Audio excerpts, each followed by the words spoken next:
সাল্লাল্লাহু আলাইহি ওয়াসাল্লামের জামানায় ব্যবসা বাণিজ্য হতো। তো ব্যবসা বাণিজ্যের মধ্যে আপনি আমার কাছ থেকে ধান নিলেন, চাউল নিলেন, কথার কথা কিছু নিলেন, ধান চাউল। এখন এটা যদি আপনি নেন, বাকিতে নিলেন। বর্তমানে আমাদের যেগুলো ঘটে, 1 মণ চাউল নিয়ে আসলেন অমুকের দোকান থেকে, 2 মণ, এরকম মাসে মাসে আনেন, টাকা দিচ্ছেন না। ব্যবসার ক্ষেত্রে কাউরে কিছু আপনি দেওয়া, এরপর টাকা পাওনা থাকা, এটাও ঋণ। বলেন এটাও কি? এই ঋণ মানে কেমন যেন এটা কর্জা। আপনি তো টাকা পাও না, মানে আপনি খাদ্য দিলেন, এটা টাকাটা পাও না, এই টাকাটাও উনি আপনার কাছে দিবে, এটা আপনার কাছে ঋণী। কেমন যেন আপনি তাকে 10 টাকার চাউল দেওয়া মানে 10 টাকা পান, এই পাওনাটা এটা সে আপনাকে দিতে হবে, এটাও এক ধরনের ঋণের মতো, কারণ আপনি বাকি দিচ্ছেন 10 টাকা, 20 টাকা, 30 টাকা। এই ঘটনা রসুলের যুগে ঘটছে।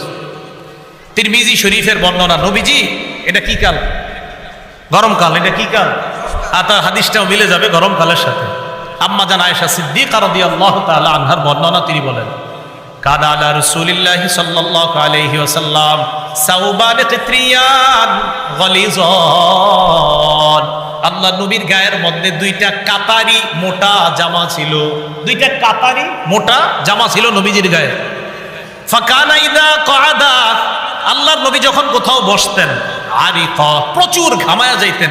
এই মোটা কাপড় 2টা দিয়ে যখন বসতেন, প্রচুর ঘামায়া যাইতেন। সাকুলা আলাইহি, ঘামাইতে ঘামাইতে রসুলের জন্য খুব কষ্টকর হয়ে যেত, অস্বস্তিকর একটা পরিস্থিতির সৃষ্টি হতো।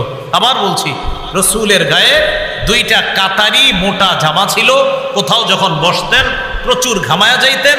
ঘামানোর পর এই বিষয়টা রসুলের জন্য অস্বস্তিকর হয়ে যেত।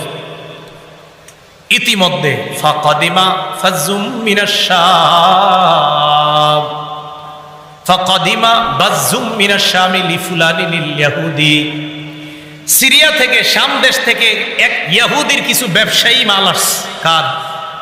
ইহুদির ব্যবসায়ী কিছু মাল আসছে। তো ওই মালের মধ্যে দামি দামি পাতলা পাতলা কাপড়ও ছিল। আবার বলছি, শাম দেশ থেকে এক ইহুদির কিছু মাল আসছে, ব্যবসায়ী মাল। এই মালের মধ্যে দামি দামি পাতলা কিছু কাপড়ও ছিল। তো রাসূলুল্লাহ সাল্লাল্লাহু আলাইহি সাল্লাম বৈশা ঘামায়া যাইতেছেন, এটা কি কষ্ট না? আপনারা বৈশা একটু গরম লাগতেছে, কষ্ট হইতেছে না? তাহলে আজকে নবীর মুহাব্বতে কষ্টটা একটু সহ্য করে নি, কি বলেন?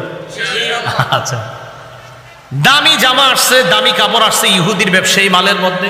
আম্মা জান আয়েশা নবীজিকে বললেন, ইয়া রাসূলুল্লাহ লাউ বাসতা ইলাইহি, হুজুর আপনি যদি কাউকে ওই ব্যবসায়ীর কাছে পাঠিয়ে দিতেন, ইহুদির কাছে। কয় কেন? ফাশতারাইতা মিনহু সাউবাইন ইলাল মাইসারা, হুজুর আপনি তার থেকে 2টা কাপড় নিতেন, তবে ঋণে, কারণ আপনি এত টাকা দিয়ে কাপড় 2টা কিনতে পারবেন না। নবীজিকে তার বিবি বলতেছে, হুজুর আপনি সচ্ছলতা যখন আসবে তার টাকা পরিশোধ করে দিবেন, এই শর্তে আপনি তার কাছ থেকে 2টা জামা আপনি ক্রয় করে নেবেন। চিন্তা করেন, আল্লাহর পরে যিনি শ্রেষ্ঠ, 2 কাপড় কেনার মতো সামর্থ্য হচ্ছে না। বিবি পরামর্শ দিতেছে, 2টা কাপড় নিয়ে নেন, টাকাটা পরে দিয়ে দেন, যখন আপনার একটু সামর্থ্য হবে টাকা দিয়ে দেন। ইহুদিরে বলেন না, দেখেন না কি বলেন। ফারসালা ইলাইহি রাসূলুল্লাহ সাল্লাল্লাহু আলাইহি ওয়াসাল্লাম, আল্লাহ নবী এক সাহাবীকে পাঠায়া দেয়, যাও ইহুদির কাছে যাও, যাওয়ার পর বলবা 2টা কাপড় আমি বাকিতে নিতে চাই, সচ্ছলতা আসার পর টাকাটা পরিশোধ করে দিব। নবীজির প্রতিনিধি ইহুদির কাছে যায়, যাওয়ার পর ইহুদি আল্লাহ রাসূলের ওই সাহাবীকে বলল, কদ আলিমতু মা তুরিদ, ইহুদি কয় আমি জানি তুমি কি চাও। ইন্নামা তুরিদু আন তাযহাবা বিমালি, আমি জানি তুমি আমার সম্পদ আত্মসাৎ করতে চাও। আমি জানি তুমি আমার সম্পদ আত্মসাৎ করতে চাও। মুহাদ্দিসিনে কেরাম লেখেন, ইহুদির উদ্দেশ্য তাকে বলা না, ইহুদির উদ্দেশ্য নবীরে বলা যে মুহাম্মদ আমার সম্পদ আত্মসাৎ করতে চায়। এই কথা বইলা ইহুদি কয় না, দিব না। নবীজির প্রতিনিধি নবীজির কাছে আসছে, আসার পর জানানোর পর নবীজি বললেন, কাযাবা, সে মিথ্যা বলছে। কদ আলিমা, সেও জানে, আন্নী মিন আত্কাহুম লিল্লাহ, ইহুদিও জানে আমি সারা পৃথিবীতে আল্লাহকে সবচেয়ে বেশি ভয় করি। আমি এটা ইহুদিও জানে যে আমি সবচেয়ে বেশি আল্লাহকে ভয় করি। ও আদাহুম, আর আমি পৃথিবীতে সবচেয়ে অন্যের হক আদায় করি, এটা আমি সবচেয়ে বেশি আদায় করি। ইহুদিও ভালো করে জানে, ও শুধুমাত্র বাহানা করলো কাপড় না দেওয়ার জন্য। তো যাই হোক, হাদিস দ্বারা আমাদের উদ্দেশ্য হলো ওই যুগেও ক্রয় বিক্রয় হইতো বাকিতে। তো বাকিতে ক্রয় বিক্রয় হওয়ার পর আপনি একজনের থেকে বাকিতে আনলেন, আনার পর আর টাকাটা দিলেন না, তাহলে বিশ্বস্ততা আর থাকলো না। এই বিশ্বস্ততা যখন উঠে যাবে, কিয়ামতের অপেক্ষা নেই। কিয়ামতের ময়দানটা হবে খুব ভয়াবহ একটা পরিস্থিতির জায়গা। সহিহ ইবনে হিব্বান নামে একটা হাদিসের কিতাব আছে, 3877 নম্বর হাদিসের বর্ণনা। عن عبد الله بن عمر رضي الله تعالى عنهما قال قال رسول الله صلى الله عليه وسلم নবীজি বলেন, মান আ'আনা আবদান সাবাতাল্লাহু লাহু মাকামাহু ইয়াওমা তাজুলুল আকদাম। কোন ব্যক্তি যদি কোন বান্দার সহযোগিতা করে, আপনাদের এই এলাকার কেউ আরেকজনের সহযোগিতা করলেন, নবীজি বলেন এই ব্যক্তিকে কিয়ামতের ময়দানে যেদিন তার পা পিছলে গিয়ে সে জাহান্নামী হওয়ার সম্ভাবনা, সেদিন আল্লাহ তাকে অটল রেখে জান্নাতি বানায় দেবেন। পা পিছলে যেতে দিবেন না আল্লাহ তাকে। তাহলে আরেকজনের সহযোগিতা করা খুব ভালো কাজ, কিন্তু যাকে সহযোগিতা করা হবে তিনিও এই সহযোগিতাটা সঠিকভাবে নেওয়া।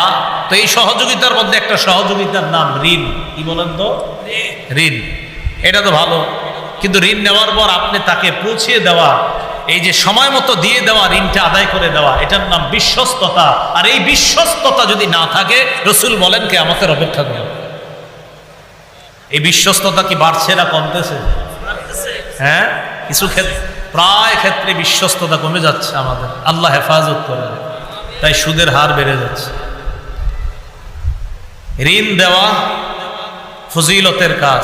সূরা বাকারা 245 নম্বর আয়াতে আল্লাহ বলেন, মান যাল্লাযী ইউকরিদুল্লাহ কারদান হাসানান ফায়ুদাইফাহু লাহু আদআফান কাসীরা। যে ব্যক্তি আল্লাহকে কর্জে হাসানা দেয়, আল্লাহকে কর্জে হাসানা মানে কাউকে আল্লাহর জন্য কর্জে হাসানা দিলেন, আল্লাহ তাকে দ্বিগুণ পুরস্কার দান করেন। ওয়াল্লাহু ইয়াকবিদু ওয়া ইয়াবসুত। আল্লাহ রিজিক বাড়ান, আল্লাহ রিজিক সংকুচিত করেন। ওয়া ইলাইহি তুরজাউন। আল্লাহর কাছে তোমরা ফিরে যেতে হবে। সূরা মাইদার 12 নম্বর আয়াতে আল্লাহ বলেন, লা ইন আকামতুমুস সালাহ, তোমরা যদি নামাজ আদায় করো, ওয়া আতাইতুমুজ যাকাহ, তোমরা যদি যাকাত দাও, ওয়া আমানতুম বিরুসুলি, তোমরা যদি আমার রাসূলদের প্রতি বিশ্বাস স্থাপন করো, ওয়া আযযারতুমুহুম, আমার রাসূলদেরকে যদি তোমরা সহযোগিতা করো, সাহায্য করো, ওয়া আকরাদতুমুল্লাহ করদান হাসানা, তোমরা যদি আল্লাহকে কর্জে হাসানা দাও, আল্লাহকে কি দাও? কর্জে হাসানা দাও, ঋণ দাও। লা উকাফিরান্না আনকুম সাইয়্যাতিকুম, আমি আল্লাহ তোমাদের জিন্দেগীর সব পাপগুলা মুছে দিব। ওয়ালা উদখিলান্নাকুম জান্নাত, আমি আল্লাহ তোমাদেরকে নিয়ামতে পরিপূর্ণ জান্নাতে প্রবেশ করাবো। তো ঋণ দেওয়া তো ভালো, তো বুঝাইতে চাইলাম যাকে দেওয়া হবে তিনি বিশ্বস্ত হতে হবে। তিনি কি হতে হবে বলেন? এই বিশ্বস্ততা যখন বাড়বে দেখবেন সুদের মাত্রা কমে যাবে ইনশাআল্লাহ। আব্দুল্লাহ ইবনে মাসউদ রাদিয়াল্লাহু তাআলা আনহুর বর্ণনা, আন আব্দুল্লাহ ইবনে মাসউদ রাদিয়াল্লাহু তাআলা আনহু قال قال رسول الله صلى الله عليه وسلم ما من مسلم يقرض قرضا مرة كان كصدقته مرتين। নবীজি বলেন, কোন মুসলমান অন্য কাউকে যদি একবার ঋণ দেয়, কয়বার? আপনি কাউকে 10 টাকা একবার ঋণ দিলেন আর আল্লাহর রাস্তায় 20 টাকা দান করলেন, তাহলে ডাবল করলেন দান। ঋণ দিলেন 10 আর 20 টাকা দান করলেন, তাহলে ডাবল হলো দান। নবীজি বলেন, কোন ব্যক্তি অন্য কাউকে যদি একবার ঋণ দেয়, কানা কা সাদাকাতিহি মাররাতাইন, আল্লাহ তাকে 2 বার সদকা করার সওয়াব লিপিবদ্ধ করে দেয়। একবার ঋণ দিলে 2 বার সদকার সওয়াব, একবার ঋণ দিলে 2 বার দান করার সওয়াব। তো বুঝাইতে চাইতেছি বারবার, ঋণ দেওয়া ভালো, যিনি নিবেন তিনি বিশ্বস্ত হতে হবে। তাহলে দেখেন, ঋণ দেওয়া ভালো, আবার ঋণের টাকাটাও আপনি পেয়ে যাবেন যদি বিশ্বস্ত হয়, এতে আপনি ডাবল সদকার সওয়াব পাবেন। আমি শুধু বুঝাইতে চাইতেছি বিশ্বস্ততাটা যেন আমাদের থেকে উঠে না যায়। এটা উঠে যাওয়া কিয়ামতের অপেক্ষা করা। বারা ইবনে আযিব রাদিয়াল্লাহু তাআলা রাসূলের সাহাবী, তিনি বলেন, عن براء بن عازب رضي الله تعالى عنه قال سمعت رسول الله صلى الله عليه وسلم يقول আমি নবীজিকে বলতে শুনলাম মান মানাহা মানিহাতা লাবান, কেউ যদি কাউকে একটা দুধালু গরু দেয়, দুধের গরু বুঝেন, মানে যে গরু থেকে দুধ দোয়ানো যাবে, এরকম দুধের একটা পশু দিছে, এটা গরু হতে পারে, অন্য কোনো দুধের পশু যেই দুধ আমরা খাই, কাউরে দিছে যে আপনি দুধ খাবেন এই জন্য দিলাম আপনাকে। মান মানাহা মানিহাতা লাবান আও ওয়ারকিন, কেউ যদি কাউকে স্বর্ণ রূপা ঋণ দেয়, আগের যুগে ছিল আপনার স্বর্ণ রূপাই টাকা পয়সার মতো ঋণ দেয়, আও হাদা যুকাকা, অথবা কেউ যদি কোনো পথিককে রাস্তা দেখা যায়, কুটুমপুর এই দিক দিয়ে এক ব্যক্তি গাড়ি নিয়ে ঢুকছে, আপনারা বললো ভাই আমি অমুক জায়গায় যাবো, রাস্তাটা দেখায় দেন, আপনি রাস্তা দেখায় দিলেন, কানা লাহু মিসলু ইতকি রাকাবাতি, আল্লাহ তাকে একটা গোলাম আজাদ করার সওয়াব দান করেন।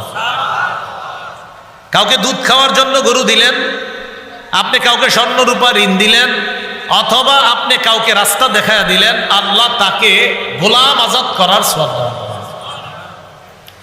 ঋণের স্বরূপ আরেকটা বর্তমানে, মনে করেন কথার কথা আপনার 4টা অটো আছে, অটো বর্তমানে অটো গাড়িগুলো সিএনজি বেশি না, সিএনজি অটো, তো একটা গরিব মানুষ কথার কথা, ওরে বললেন কি তোমার কি অবস্থা, বলতেছে আমি মেয়ে বিয়ে দিব, টাকা নেই, তো আপনি সিএনজিটা দিলেন আর কি 10 দিনের জন্য, ঠিক আছে 10 দিন চালাও, টাকা পয়সা 10 দিনে যা কামাইবে এটা তোমার, আবার দিয়ে দিও 10 দিন পরে সিএনজিটা, বিশ্বস্ত মানুষ, পাশের গ্রামেই লোক, তো আপনি দিলেন গাড়িটা।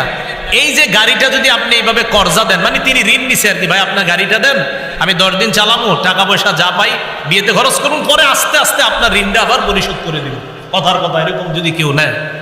এই জাতীয় ঘটনা, বাহন ঋণ দেওয়ার ঘটনা নবীজির যুগেও ঘটছে, বাহন রসুলের যুগেও ঘটছে। عن أنس بن مالك رضي الله تعالى عنه قال كان بالمدينة فزع فاستعار النبي صلى الله عليه وسلم فرسا لأبي طلحة, মদিনার মধ্যে একবার ভীতি সঞ্চার হলো, চারদিকে ভয় ছড়িয়ে দেওয়া হলো, একটা ভয়ে ভয়ে এমন অবস্থা মদিনার মধ্যে বিরাজ করতেছে। فاستعار النبي صلى الله عليه وسلم فرسا لأبي طلحة, আল্লাহ নবী আবু তলহার থেকে একটা ঘোড়া ধার করে নিলেন। আবু তলহা তোমার একটা ঘোড়া আমারে ঋণ দাও, তোমার একটা ঘোড়া আমারে ঋণ দাও। তো ঘোড়াটা নিলেন, নেওয়ার পর রাসূলুল্লাহ সাল্লাল্লাহু আলাইহি সাল্লামকে যেই ঘোড়াটা দিছে আবু তলহা, এটাকে মানদুব নাম বলা হয়, ইউকালু লাহু মানদুব, এই ঘোড়াটার নাম হলো মানদুব। বলেন কি নাম? মানদুব। ফারাকিবা, রাসূল এই ঘোড়ার উপরে চড়লেন, চড়ার পর নবীজি সাল্লাল্লাহু আলাইহি সাল্লাম বললেন, এই ঘোড়াটার মধ্যে কোনো ভয়ের কিছু দেখলাম না, ইল্লা ওয়াজাদনাহু বাহরা, এই ঘোড়াকে তো সমুদ্র পাইছি, মানি অর্থাৎ সমুদ্র মানি হলো এই ঘোড়াটা অনেক দ্রুতগামী ঘোড়া, মাশাআল্লাহ অনেক সুন্দর ঘোড়া।